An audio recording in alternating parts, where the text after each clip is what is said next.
السلام علیکم ورحمۃ اللہ وبرکاتہ۔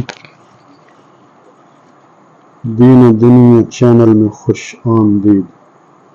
نبی اکرم صلی اللہ علیہ وآلہ وسلم نے فرمایا، سب سے بہتر دن جس میں سورج نکلا جمعہ کا دن ہے۔ اس دن آدم علیہ السلام کو پیدا کیا گیا، اسی دن انہیں جنت میں داخل کیا گیا، اسی دن انہیں جنت سے نکالا گیا اور قیامت بھی اسی دن قائم ہوگی۔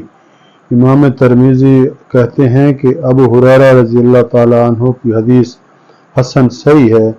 اس باب میں ابو لبابہ سلمان، ابو ذر سعد بن عبادہ اور اوس بن اوس رضی اللہ عنہم سے بھی حدیث آئی ہیں۔